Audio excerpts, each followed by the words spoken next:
نحمده ونصلي على رسوله الكريم اما بعد فاعوذ بالله من الشيطان الرجيم بسم الله الرحمن الرحيم يا ايها الناس كلوا مما في الارض حلالا طيبا ولا تتبعوا خطوات الشيطان انه لكم عدو مبين صدق اللہ العظیم۔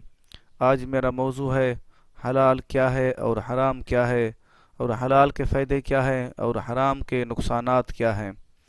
سب سے پہلے یہ جاننا ہوگا حلال اور حرام کس چیز کو کہتے ہیں، حلال اور حرام کا مطلب کیا ہے۔ تو حلال کا مطلب یہ ہے کہ اس کے دو مطلب بنتے ہیں۔ حلال کا مطلب یہ ہے کہ جس چیز کا اللہ تعالیٰ اور اس کے رسول پاک صلی اللہ علیہ وسلم نے ہمیں حکم دیا کہ یہ چیز کرنی ہے، یہ چیز کھانی ہے، یہ ایسے کرنا ہے، ایسے نہیں کرنا، جو کرنے کا حکم دیا وہ حلال ہے، اور جس چیز سے کھانے سے اور استعمال کرنے سے جس چیز کے منع کیا وہ ہمارے لیے حرام ہے۔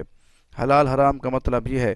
اور دوسری اس کی وضاحت یہ ہے کہ دوسرا مطلب یہ ہے کہ جو چیز حلال ہے، جو ہماری اپنی ہے، ہماری ملک میں آ چکی ہے، وہ ہمارے لیے حلال ہے۔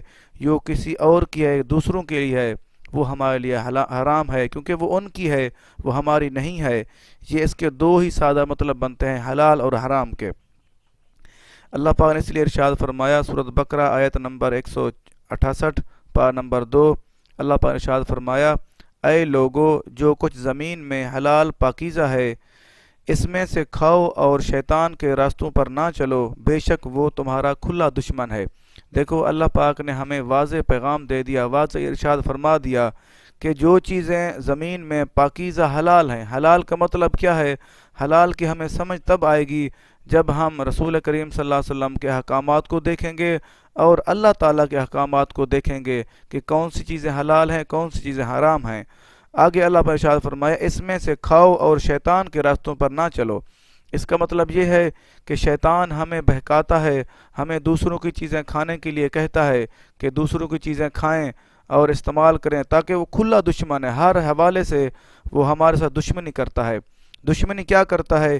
یہ ہمیں کہتا ہے کہ یہ چیز ہے، وہ اپنی ہی، اور کافی دفعہ ایسے ہوتا ہے اپنی دکھا کے، اپنی وہ ہمارے دماغ کو پیغام دے کے کہ دماغ بنا کے کہ یہ چیزیں کھائیں، یہ آپ کی اپنی ہے، یا ایسے ہے، یہ جیسے کوئی چیز پڑی ہو، وہ کہتا ہے یہ تو پڑی ہوئی ہے، یہ تو کسی کی نہیں ہے۔ لیکن ایسا نہیں ہوتا ہرگز ہی۔ جو چیز ہماری اپنی ہے وہ ہماری حلال ہے، جو اپنی نہیں ہے وہ ہماری حرام ہے، بالکل ہی ہم اس کو نہیں کھا سکتے۔ آگے کچھ احادیث مبارکہ عرض کرنا چاہوں گا کہ سرکار دو عالم صلی اللہ علیہ وسلم نے ارشاد فرمایا، رزق حلال حاصل کرنا ہر مسلمان پر فرض ہے۔ سبحان اللہ! دیکھو جیسے ایک اللہ تعالیٰ کے اور بھی احکامات ہمارے لیے فرض کیے گئے ہیں، اور اس کے حوالے سے بھی سرکار دو عالم صلی اللہ علیہ وسلم ارشاد فرمایا، حلال رزق حاصل کرنا ہر مسلمان پر فرض ہے۔ دیکھو جس انسان نے کلمہ پڑھ لیا وہ مسلمان ہے، اور اس کے لیے اللہ تعالیٰ اور اس کے رسول کریم صلی اللہ علیہ وسلم کے اور بھی عبادات کے ساتھ ساتھ یہ بھی حلال رزق حاصل کرنا یہ بھی فرض ہے۔ اس لیے ہمیں غور کر لینا چاہیے، رزق حلال حاصل کرنا، حرام نہیں کرنا حاصل۔ ہم نے جھوٹ بالکل نہیں بولنا۔ اگر ہم کوئی کاروبار کر رہے ہیں، کاروبار میں بالکل سیدھی سیدھی باتیں کرنی چاہیے، کیونکہ تب ہمارے لیے وہ رزق حلال ہوگا۔ اگر ہم کسی کے ساتھ دھوکہ کریں گے یا جھوٹ بولیں گے، وہ ہمارے لیے رزق حرام بن جائے گا، وہ ہمارے لیے فرض نہیں بنے گا، بلکہ اس فرض ایک ڈیوٹی، ایک ذمہ داری ہوتی ہے، وہ ہماری ذمہ داری نہیں بنے گا، وہ ہمارے لیے بلکہ وبال بن جائے گا۔ اس سے اللہ تعالیٰ اور اس کے رسول کریم صلی اللہ علیہ وسلم ناراض ہوں گے، ہماری دنیا بھی خراب ہوگی اور آخرت بھی خراب ہوگی۔ یہ المعجم الاوسط حدیث نمبر 8610۔ ایک اور حدیث مبارکہ عرض کرنا چاہوں گا کہ سرکار دو عالم صلی اللہ علیہ وسلم نے ارشاد فرمایا، جو شخص اس بات کی پرواہ نہیں کرتا کہ اس نے کہاں سے مال کمایا، تو اللہ تعالیٰ کو اس بات کی پرواہ نہیں کہ وہ اسے جہنم کے کس دروازے سے داخل کرے۔ اللہ اکبر! دیکھو جو انسان یہ کوشش، یہ غور نہیں کرتا کہ میں کہاں سے رزق کما رہا ہوں، کہاں سے مال کما رہا ہوں، کہاں سے یہ میرے پاس مال آ رہا ہے، کہ اللہ تعالیٰ کو بھی اس انسان کی کوئی پرواہ نہیں کہ اس کو کون سے دروازے، جہنم کے دروازے سے وہ اندر جہنم میں ڈال دے۔ اللہ اکبر! دیکھو کتنا بڑا پیغام دے دیا گیا۔ اگر ہم کوئی روزگار کر رہے ہیں، کوئی روزگار کی کوشش کر رہے ہیں، کوئی رزق حلال کی طرف غور کرنا چاہیے، کیا آیا میرے لیے یہ رزق حلال ہے یا حرام ہے، میں جس کام کی کوشش کر رہا ہوں یہ اللہ تعالیٰ اور اس کے رسول کریم صلی اللہ علیہ وسلم کے فرمان کے مطابق ہے یا نہیں ہے۔ اگر وہ فرمان کے مطابق نہیں ہے تو اللہ تعالیٰ اور اس کے رسول کریم صلی اللہ علیہ وسلم منع کیا، تو جیسے دھوکہ دہی یا غلط فہمی، یا کچھ لوگ یہ کرتے ہیں کہ اچھی چیز اوپر رکھ دی اور بری چیز نیچے رکھ دی، گندی چیز وہ فروخت کرتے رہتے ہیں۔ ایک دفعہ ایک واقعہ ذہن میں آ رہا ہے، ایک صحابی رسول ایک اناج بیچ رہے تھے، کوئی چیز کھانے کی بیچ رہے تھے۔ جب نبی کریم صلی اللہ علیہ وسلم وہاں پہ تشریف لے گئے تو وہاں پہ کیا دیکھا آپ نے، آپ صلی اللہ علیہ وسلم نیچے اس کے ہاتھ مارا، اور اس کے جو گندم تھی یا جو بھی چیز تھی وہ نیچے سے گلی تھی اور اوپر خوبصورت رکھی ہوئی تھی۔ آپ صلی اللہ علیہ وسلم فرمایا جو ملاوٹ کرتا ہے وہ ہم میں سے نہیں۔ اس کا مطلب یہ ہوا کہ وہ ہماری امت میں سے نہیں، وہ ہماری امت سے، ہم اس سے بیزار ہیں، وہ ہم سے بیزار ہے۔ اس لیے وہ آپ صلی اللہ علیہ وسلم اس کو امت میں داخل کرنے سے بھی روک دیا۔ آپ نے فرما دیا کہ میری امت میں داخل نہیں ہے وہ جو ملاوٹ کرتے ہیں۔ ملاوٹ کرنے کا مطلب یہ ہے کہ وہ حرام کھاتے ہیں، اپنی چیز میں ملاوٹ کرتے ہیں، لوگوں کے ساتھ دھوکہ دہی کرتے ہیں، اس لیے ان کے لیے رزق وہ حرام بن جاتا ہے۔ پھر اس لیے اللہ پاک بھی اس کی پرواہ نہیں کرتا کہ اس کو کون سے جہنم کے دروازے سے داخل کر دے۔ اللہ اکبر۔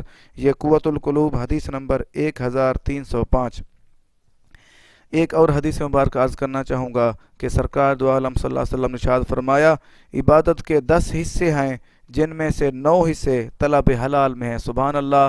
کچھ لوگوں کی عادت ہوتی ہے کہ وہ بہت زیادہ عبادت کرتے رہتے ہیں، جب حلال رزق کی کمانے کی باری آتی ہے وہ پرواہ نہیں کرتے کہ ہم کہاں سے کما رہے ہیں، کہاں سے نہیں کما رہے، یا کسی کا حق ہے ہمارا حق نہیں ہے، اس کے لیے کیا ہوگا۔ اللہ کے نبی نے فرمایا 10 حصے ایسے ہیں جو 9 حصے طلب حلال میں ہیں۔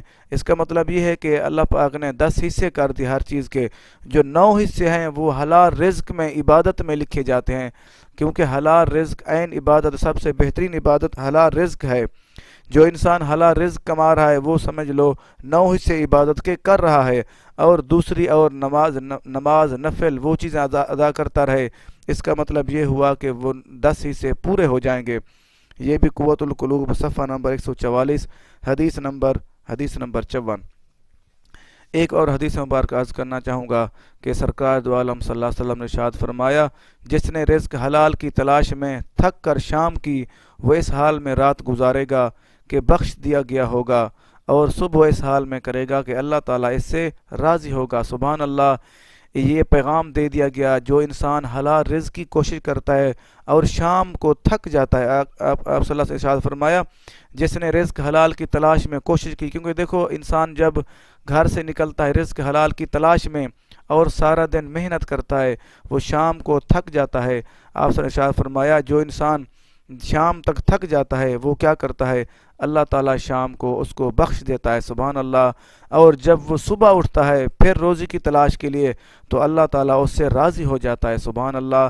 ہمیں بھی کوشش کرنی چاہیے اسی چیز کی کہ حلال رزق کی کوشش کریں۔ اگر ہم حرام کی یا حلال کی کوئی پرواہ نہیں کریں گے تو اللہ تعالیٰ کو بھی کوئی پرواہ نہیں، ہمیں جہاں سے بھی، جس جہنم کے دروازے سے بھی ڈالنا چاہے ڈال دے گا۔ یہ المعجم الاوسط حدیث نمبر 752۔ ایک اور حدیث مبارک عرض کرنا چاہوں گا کہ سرکار دو عالم صلی اللہ علیہ وسلم نے ارشاد فرمایا، جو اپنے اہل و عیال کے لیے رزق حلال کی تلاش کرے وہ راہ خدا میں جہاد کرنے والے کی طرح ہے۔ سبحان اللہ۔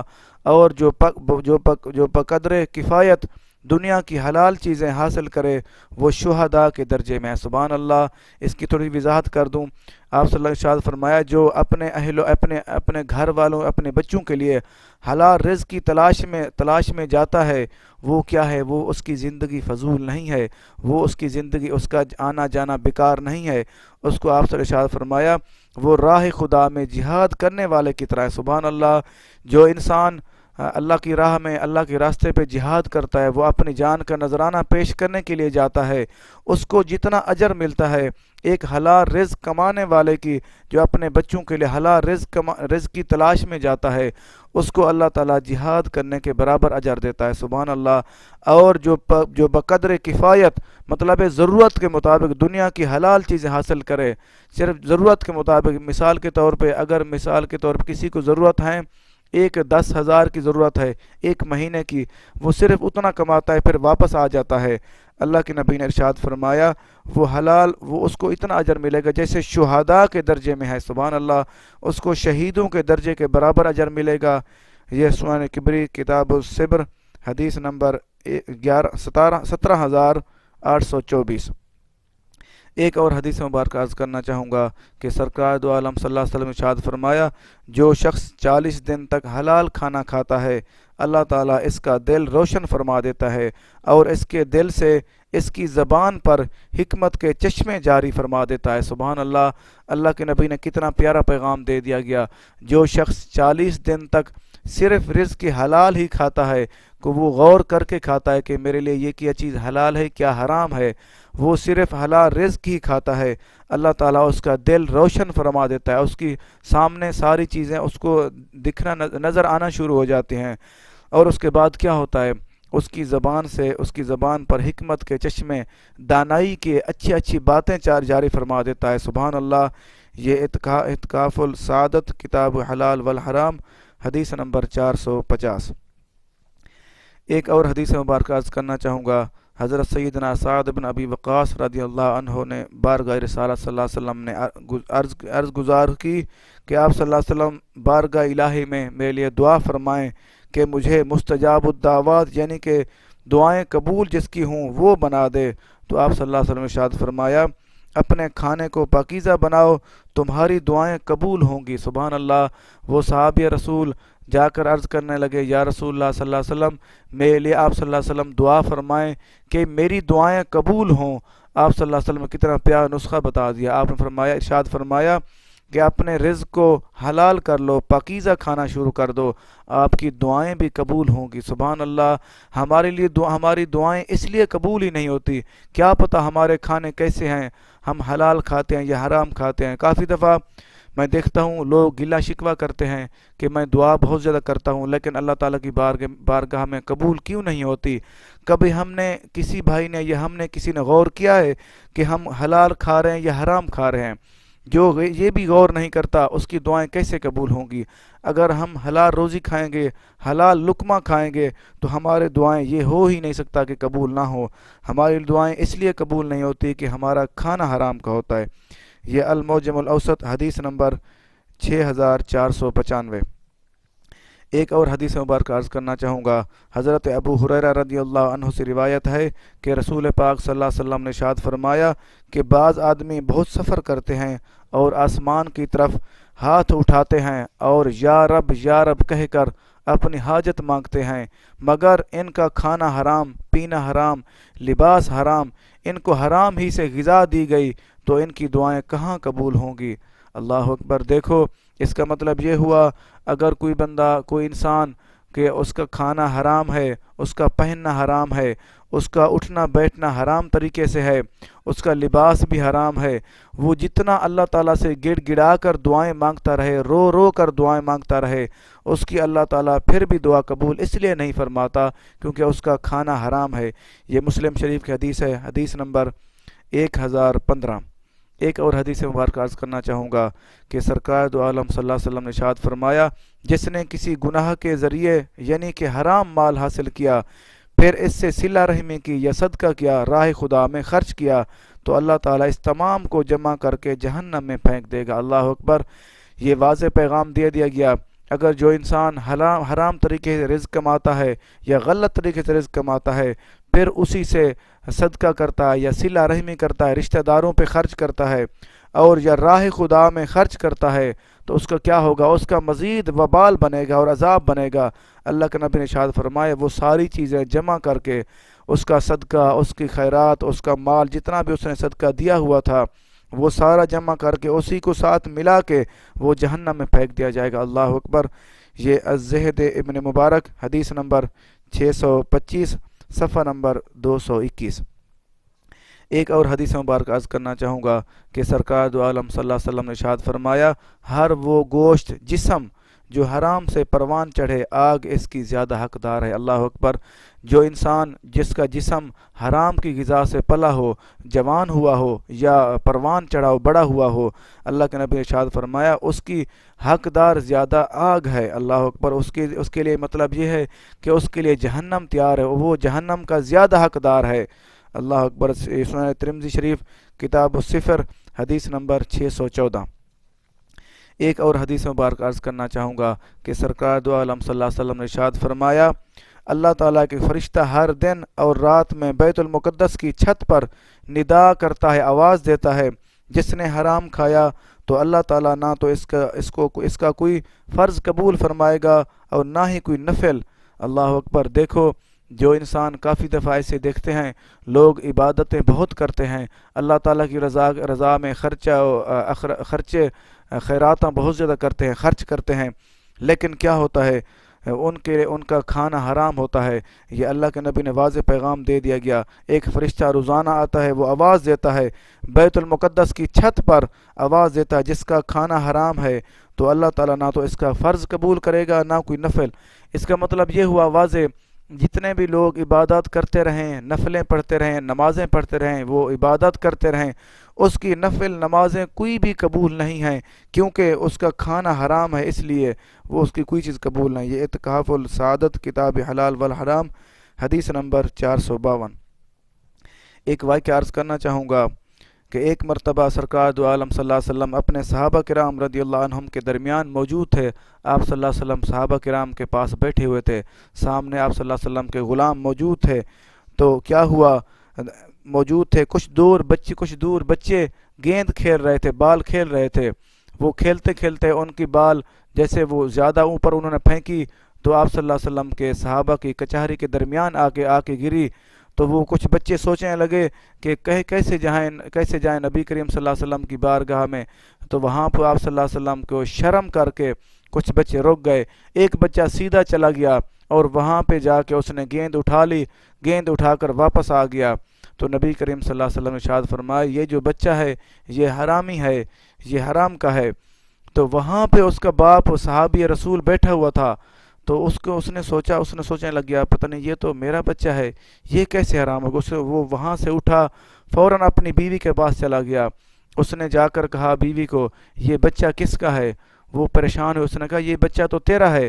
اس نے کہا نہیں، میں نبی کریم صلی اللہ علیہ وسلم کا فرمان مبارک برحق ہے، انہوں نے بھی یہ فرما دیا کہ یہ بچہ حرام کا ہے، حرامی ہے۔ تو وہ پریشان ہوئی، اس نے عرض کیا اپنے خامند کو کہ یہ بچہ تیرا ہے، اس میں میرا کوئی قصور نہیں ہے۔ وہ سوچنے لگے پتہ نہیں پھر کیا ہوگا۔ اس نے کہا میں آپ کے ساتھ چلتی ہوں۔ چلتے ہیں، آپ نبی کریم صلی اللہ علیہ وسلم کی خدمت میں حاضر ہوتے ہیں، جا کر عرض کرتے ہیں کہ یہ بچہ ہمارا کیسے یہ حرام کا ہے۔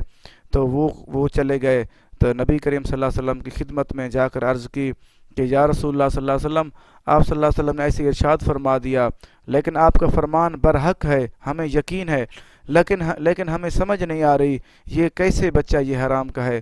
تو آپ صلی اللہ علیہ وسلم نے ارشاد فرمایا، یہ بچہ آپ کا ہے، یہ کسی اور کا نہیں ہے، اس سے آپ پریشان نہ ہوں۔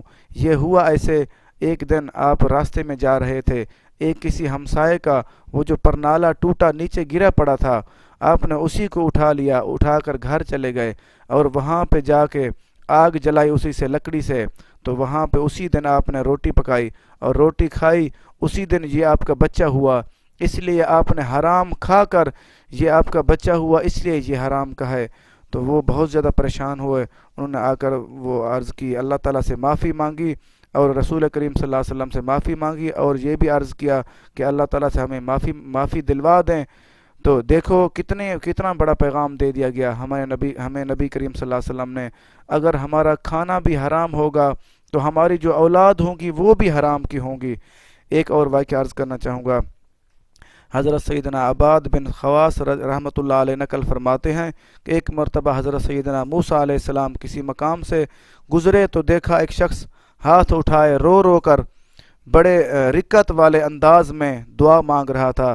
حضرت موسیٰ علیہ السلام اسے دیکھتے رہے، پھر اللہ تعالیٰ کی بارگاہ میں عرض کی، اے میرے مولا، تو اپنے بندے کی دعا کیوں نہیں قبول فرما رہا؟ تو اللہ پاک نے ارشاد فرمایا، اے موسیٰ علیہ السلام، اگر یہ شخص اتنا روئے کہ اس کا دم نکل جائے، اور اپنے ہاتھوں کو اتنا بلند کرے کہ آسمان کو چھو لے، تب بھی میں اس کی دعا قبول نہیں کروں گا۔ حضرت موسیٰ علیہ السلام نے عرض کی، یا باری تعالیٰ اس کی کیا وجہ ہے، یا میرے مولا اس کی کیا وجہ ہے؟ تو اللہ پاک نے ارشاد فرمایا، اے موسیٰ علیہ السلام یہ حرام کھاتا ہے اور حرام پہنتا ہے اور اس کے گھر میں حرام مال ہے۔ دیکھو اللہ اکبر، ہمیں اس چیز سے غور کر لینا چاہیے۔ وہ اللہ کے نبی حضرت موسیٰ علیہ السلام کیا دیکھتے ہیں، ایک بندہ گڑ گڑا کر دعائیں مانگ رہا ہے، وہ اللہ تعالیٰ کی بارگاہ میں بار بار عرض کر رہا ہے۔ تو اللہ پاک نے کیا ارشاد فرمایا؟ اللہ پاک نے ارشاد فرمایا، اگر یہ اتنا روئے اس کا دم نکل جائے، یہ مر جائے رو رو کر، اور اپنے ہاتھوں کو اتنا بلند کرے کہ یہ آسمان کو چھو لے، آسمان کو چھونے لگے، پھر بھی میں اس کی دعا قبول نہیں کروں گا۔ دعا قبول نہ کرنے کی وجہ کیا؟ اللہ پاک نے ارشاد فرمایا، اللہ پاک نے ارشاد فرمایا اس کا کھانا حرام، اس کا پہننا حرام، اس کے گھر میں حرام مال ہے، اس لیے اللہ تعالیٰ نے فرمایا میں اس کی دعا قبول نہیں کروں گا۔ یہ عین الحکایات حصہ 2 صفحہ نمبر 196۔ ایک اور واقعہ عرض کرنا چاہوں گا کہ ایک دن حضرت سیدنا ابو بکر صدیق رضی اللہ عنہ نے اپنے غلام کی کمائی سے دودھ پی لیا، پھر غلام سے پوچھا یہ کہاں سے آیا ہے؟ تو اصل بات ایسی ہوئی کہ ایک دن وہ غلام دودھ لے کے آیا، حضرت سیدنا ابو بکر صدیق رضی اللہ عنہ نے تو انہوں کو دے دیا، آپ رضی اللہ عنہ نے دودھ پی لیا۔ جب پی لیا تو خیال آیا کہ یہ پتہ نہیں دودھ کہاں سے آیا ہوگا، کیا صورت ہے؟ پھر انہوں نے آپ رضی اللہ عنہ نے پوچھا کہ یہ دودھ کہاں سے آیا؟ اس نے عرض کی تو یا امیر المومنین یہ دودھ میں نے ایک جگہ فال نکالی، ایک جگہ وہ گرہ جو فال نکالتے تھے وہ نکالی، تو انہوں نے مجھے اجرت کے طور پہ یہ دودھ دیا۔ تو آپ رضی اللہ عنہ یہ چیز سن کر آپ رضی اللہ عنہ نے فوراً اپنے منہ میں انگلی ڈالی اور وہ قے کر دی، وہ نکال دیا وہ سارا ہی دودھ، اور اللہ تعالیٰ کی بارگاہ میں عرض کرنے لگے، یا باری تعالیٰ اتنی شدت سے انہوں نے قے کی کہ ایسے لگتا جیسے ان کی جان نکل جائے، مطلب ہے کوئی چیز اندر نہیں رہنے دی۔ پھر اللہ تعالیٰ کی بارگاہ میں عرض کی، یا باری تعالیٰ جو کچھ میرے رگوں نے روک لیا ہے کیونکہ مجھے پتہ نہیں چلا، میرے آنتوں میں مل گیا ہے، اس سے میں تیری بارگاہ میں معذور ہوں۔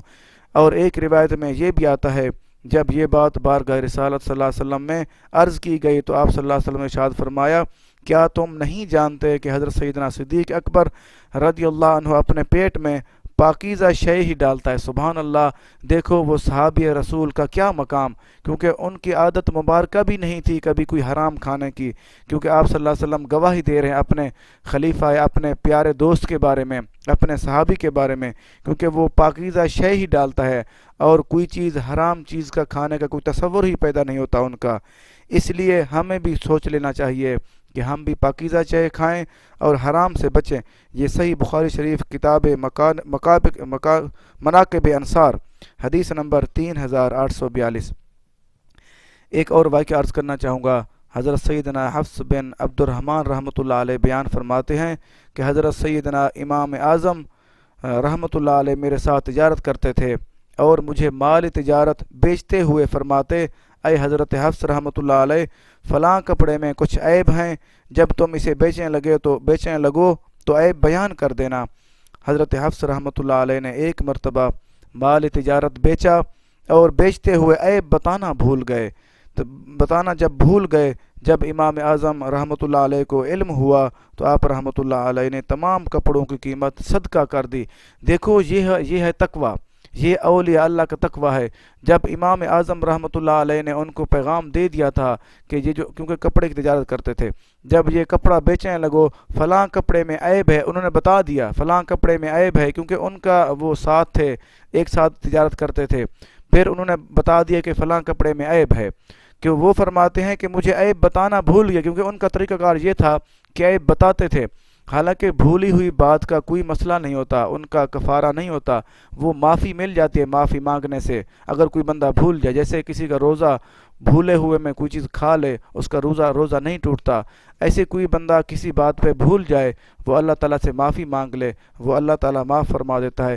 لیکن ان کا تقویٰ، ان کی پرہیزگاری کتنی زیادہ تھی، ان کو بھول گئی تھی بات، پھر بھی انہوں نے وہ مال اپنے پاس رکھنا گوارا نہیں کیا۔ امام اعظم ابو حنیفہ رحمۃ اللہ علیہ نے وہ سارا مال صدقہ کر دیا، حالانکہ وہ استعمال بھی کرتے تھے۔ اس لیے نہیں کیا کہ ہمیں پیغام دے دیا گیا، نبی کریم صلی اللہ علیہ وسلم کی امت کو یہ پیغام دینا تھا کہ آپ ایسا نہیں کرنا۔ بالکل اگر کوئی چیز خراب ہو اس کو بتا کے بیان کر کے دینا کہ یہ چیز ایسی ہے، یہ ایسی نہیں ہے۔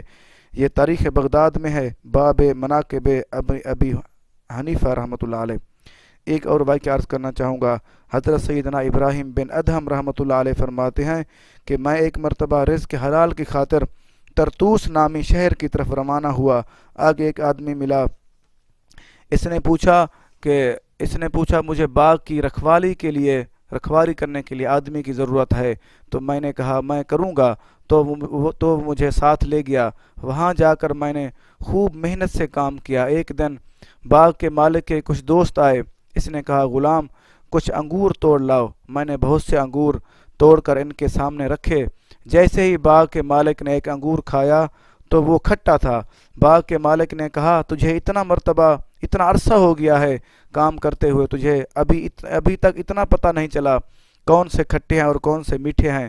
حضرت ابراہیم بن ادم رحمۃ اللہ علیہ نے جواب دیا، اے باغ کے مالک، میں تو رکھوالی کرنے والا ہوں، میں کوئی انگور یا یہ پھل کھانے والا تو نہیں ہوں، میں تو مزدوری کرنے والا ہوں۔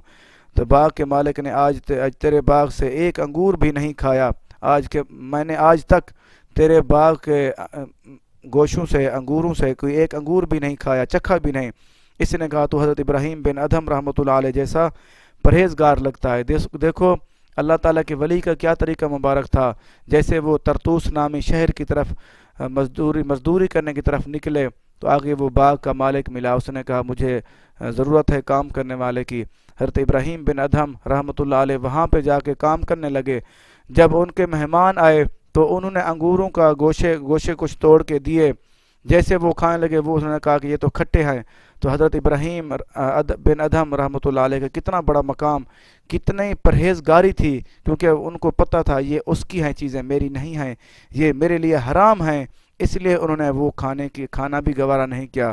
انہوں نے فرمایا کہ میں نے ایک بھی کبھی نہیں چکھا، کیونکہ میں تو کام کرنے والا ہوں، میں کھانے کے لیے تو نہیں آیا، اس لیے وہ اس چیز سے پرہیز کرتے تھے۔ یہ بھی عین الحکایات حصہ اول صفحہ نمبر 22 اور 24 میں ہے۔ آخر پہ کچھ حلال کھانے کے فائدے اور حرام کھانے کے نقصانات عرض کرتا ہوں۔ کچھ قول ہیں حلال کھانے کے فائدے۔ حلال کھانے کے فائدے، یہ پہلا فائدہ یہ ہے، جو مسلمان رزق حلال کما کر اپنے بیوی بچوں کو کھلاتا ہے وہ پرسکون اور خوشحال زندگی گزارتا ہے۔ سبحان اللہ، دیکھو رزق حلال بھی وہی، اگر حرام کھائیں گے تو وہ مشکلات پریشانیاں، اگر ہم حرام کھائیں گے تو مشکلات پریشانیاں، اگر حلال کھائیں گے تو سکون کے ساتھ زندگی گزاریں گے، خوشحال ہوں گے۔ اور دوسرا فائدہ، حلال کھانے والے کا لوگوں کی نظر میں خاص مقام ہوتا ہے، لوگ ان کو دیکھتے ہیں کہ حلال کھانے والا ہے، اچھا انسان ہے۔ اس کا مطلب یہ ہوا کہ کچھ لوگ کہتے ہیں کہ لوگ ہماری عزت کریں، عزت کروانے کا بھی یہی طریقہ ہے کہ ہم اچھے انسان بن جائیں اور حلال کمانے والے بن جائیں، ہماری عزت بھی ہوگی، لوگ عزت بھی کریں گے۔ اور تیسرا فائدہ یہ ہے حلال کمانے اور حلال کھانے والے کا کہ کاروبار میں برکت ہوتی ہے۔ سبحان اللہ، اگر اس کی کمائی تھوڑی بھی ہو، کم بھی ہو، اس میں پھر بھی برکت ہوتی ہے۔ اگر جو حرام کھانے والا اس کے اندر مال میں بے برکتی ہوتی، جتنا زیادہ مال ہو بے برکتی ہوتی ہے، سکون نہیں ہوتا۔ اور چوتھا فائدہ، حلال کمانے اور حلال کھانے والے کے گناہ معاف کر دیے جاتے ہیں۔ دیکھو وہ حدیث مبارکہ میں آ چکا ہے، جو انسان شام کو تھک ہار کر حلال رزق کی تلاش میں، اللہ تعالیٰ اس کے گناہ معاف فرما دیتا ہے۔ اور پانچواں فائدہ، حلال کھانے والے کی دعائیں قبول ہوتی ہیں۔ سبحان اللہ، جو ہم دعا کریں گے تو اللہ تعالیٰ ہماری دعائیں قبول فرمائے گا حلال کھانے کی وجہ سے۔ اور حرام کھانے کچھ نقصانات کیا ہیں؟ حضرت سیدنا عبد الرحمن علی جوزی رحمۃ اللہ علیہ فرماتے ہیں، حرام غذا ایک ایسی آگ ہے جو غور و فکر کو ختم کر۔ حرام کھانے کے نقصانات کیا ہیں؟ حرام کھانے والے غور و فکر، اس کو سمجھ بھی نہیں آتی میں کیا کر رہا ہوں کیا نہیں کر رہا، اس کی غور و فکر کی صلاحیت ختم ہو جاتی ہے۔ اللہ اکبر، دیکھو کتنا بڑا عذاب، کتنا بڑا نقصان جو انسان حرام کھائے۔ غور و فکر جو انسان نہیں کر سکتا، اس کے لیے کیا ہے، اس کی کسی کام کی، دین کی، دنیا کی، کوئی معاملات کی سمجھ بھی نہیں آ سکتی۔ جو انسان غور و فکر نہیں کر سکتا اس کا نقصان ہوگا۔ اور دوسرا نقصان کیا ہوگا؟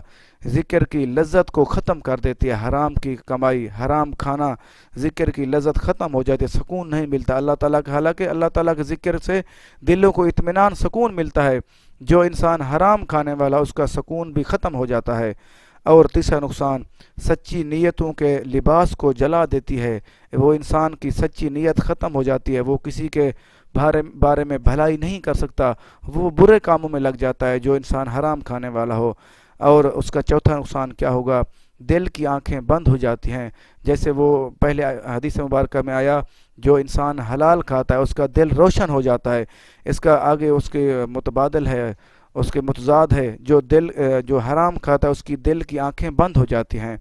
اور پانچواں نقصان، اعمال بھی قبول نہیں ہوتے اور دعائیں بھی قبول نہیں ہوتی۔ آگے حدیث مبارکہ میں پہلے یہ گزر چکا ہے، یہ جو انسان جتنے بھی عمل کرتا ہے، جو عبادات کرتا ہے، اس کی عبادت بھی قبول نہیں ہوتی، نہ نفل قبول ہوتی ہے، نہ فرض قبول ہوتے ہیں، نہ سنتیں قبول ہوتی ہیں، اور اس کی دعائیں بھی قبول نہیں ہوتی۔